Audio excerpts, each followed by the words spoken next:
Mwenda mbingu anajazili tamaa za kiroho. Ana tamaa ya ibada, tamaa ya maombi, ile tamaa ile ndio mtu ameokoka huyu, amejaa tamaa mambo ya kiroho. Sasa tuanze ya pili. Sasa ya pili, andika hivi. Andika. Kama mwenda mbingu wa kweli, andika hivyo. Kama mwenda mbingu wa kweli. Leo kuna chakula kizito leo. Leo nahitaji mtu mwenye ufahamu anifuate. Kama mwenda mbingu wa kweli, andika, wahitaji macho ya rohoni yawe nuruni. Wahitaji macho ya rohoni yawe nuruni.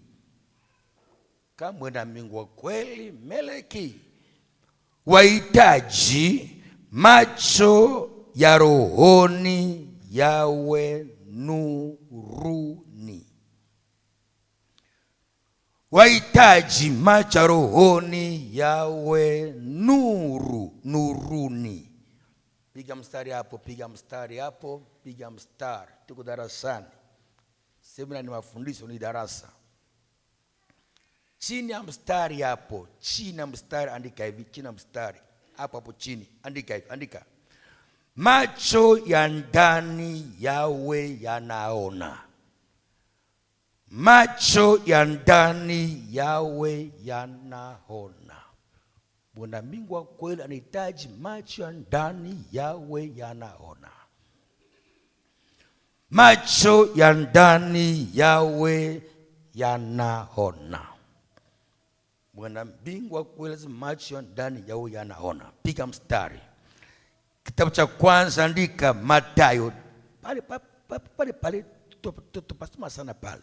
Mathayo 7:21 hadi 23. Tupasoma sana hapo. Mathayo 7:21 hadi 23. Andika tena pili. Mwanzo 27. Mwanzo 27 mstari wake wa kwanza. Mwanzo 27 mstari wake wa kwanza. Weka koma, yani utarukia hapo weka utarukia 21 hadi 27.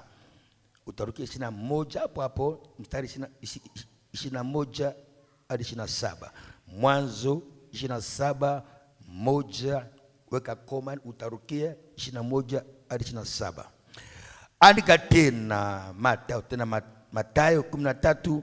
Mathayo 13:16a. Mathayo 13:16a. Yane Waefeso 1:17 hadi 18. Waefeso 1:17 hadi 18. Ya, andika tena Wakorintho wa kwanza 6:12. Wakorintho wa kwanza 6:12. Tuanze Mathayo. Fungua Biblia yako, tuanze Mathayo. Wote Mathayo.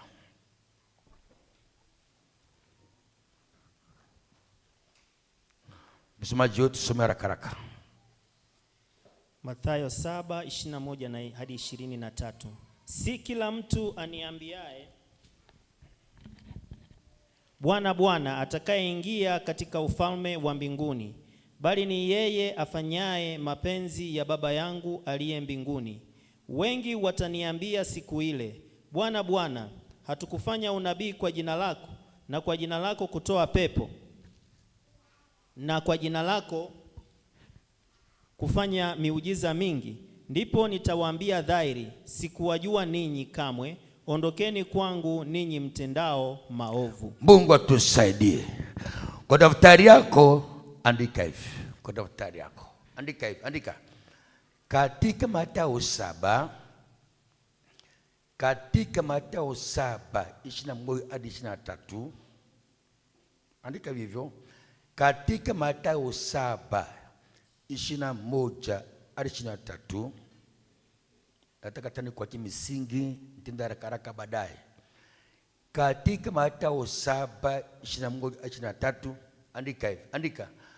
Hawa watumishi Yesu amewakataa. Hawa watumishi Yesu amewakataa.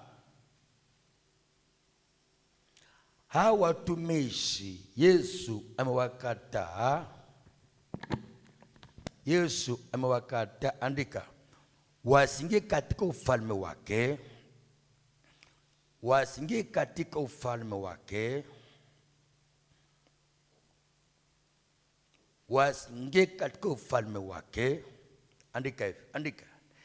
Ni sababu walimtumikia. Ni sababu walimtumikia. Yesu amewakataa wasiingie katika ufalme wake. Ni sababu walimtumikia. Andika. Kumbe macho yao, kumbe macho yao, kumbe macho yao, kumbe macho yao ya ndani, kumbe macho yao ya ndani, andika, yalikosa kuona walimtumikia. Kumbe macho yao ya ndani yalikosa kuona machukizo, machukizo yasiyompendeza Mungu. Macho yao yalikosa kuona machukizo yanayomchukiza Mungu. Wale mtumikia na karama, vipawa, miujiza, kumbe tatizo macho ya ndani haikona machukizo yanayomchukiza Mungu. Nisaidie Meleki. Wale mtumikia lakini kumbe macho yao ya ndani haikona machukizo yanayomchukiza Mungu. Sema amen. Naomba hapo andika hivi. Hapo andika hivi. Andika. Katika maisha yao na huduma zao, tenda haraka baadaye nitakuacha.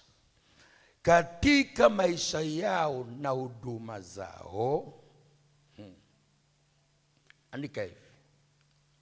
Walikubali kuingie vitu. Nisaidie Meleki nisikwazi wa Tanzania leo. Walikubali kuingie vitu visivyompendeza Mungu katika maisha yao na huduma zao. Watumishi hao hawa wakima mapepo na makaramu na miujiza walikubali kuingiza vitu visivyompendeza Mungu, wakaacha viendelee bila kukemea. Andika hivyo. Wakaacha viendelee bila kuvikemea. Waliacha viendelee bila kuvikemea. Kuingia vitu visivyompendeza Mungu, wakaacha viendelee bila kuvikemea. Tuko sawa? Ndani ya mbano hapo, ndani ya mbano hapo, ndani ya mbano andika hivi. Andika. Walikuwa watumishi vipofu kiroho. Walikuwa watumishi vipofu kiroho. Macho ndani haikuona. Haikuona haya mavazi haya haimpendezi Mungu. Hawakuona. Hizi madensi hizi hawakuona. Lakini wanasema pepo toka, pepo muujiza, kumbe kuna vitu Mungu hapendi hawakuviona. Vipofu kiroho. Yesu atusaidie. Sema amen. Watu kama wamezagaa, hata Kongo wamezagaa, wachungaji hawaoni, mama hawaoni, hata Kongo hawaoni. Wanazagaa Iringa hii hawaoni. Unasema Mungu ajali mwili. Lakini kuna mambo yameingia Mungu hataki, lakini haoni maana vipofu kiroho. Nisome kitabu cha pili cha Mwanzo. Andika hapo kwa daftari, andika katika Mwanzo, andika katika Mwanzo 27. Sasa msomaji atusomee. Katika Mwanzo 27, sasa msomaji usome mstari wa kwanza. Ikawa Isaka alipokuwa mzee, alafu na macho yake yamepofuka, haoni, asione, akamwita Esau mwanawe mkubwa. Ndio, rukia. Akamwambia, mwanangu, naye akamwitikia, mimi hapa. Rukia 20 ngapi? 21. Isaka akamwambia Yakobo, karibu tafadhali, ili nikupapase mwanangu, nione kwamba wewe ndiwe mwanangu Esau ama sio. Basi Yakobo akamkaribia Isaka babaye, naye akampapasa, akasema, sauti ni sauti ya Yakobo, lakini mikono ni mikono ya Esau. Wala hakumtambua, kwa maana mikono yake ilikuwa kama mikono ya Esau ndugu yake, yenye malaika. Basi akambariki. Akamuuliza, wewe ndiwe kweli mwanangu Esau? Akasema, ndimi. Akasema, niletee karibu nami nipate kula mawindo ya mwanangu, ili roho yangu ikubariki. Akamsogezea karibu, naye akala. Hii yote anadanganywa sababu haoni. Hii vyote anadanganywa, mimi ndio Isaya, mimi ndio fulani, unaikose. Hiyo sababu tu macho hayaoni. Endelea. Kisha akamletea mvinyo akanywa. Isaka baba yake akamwambia, njoo karibu sasa, ukanibusu mwanangu. Akakaribia akambusu, naye akasikia harufu ya mavazi yake. Akambariki akasema, tazama, harufu ya mwanangu ni kama harufu ya shamba alilolibariki Bwana. Mungu atusaidie. Kwa daftari andika, kwa daftari yako, kwa daftari andika hivi. Andika namba A ndogo, A ndogo, A ndogo, A ndogo. Ziko ana C A B C. A, andika namba A. Andika hivi, andika. Isaka amedanganywa yote. Isaka amedanganywa yote. Andika, sababu macho yake hayakuona. Sababu macho yake hayakuona.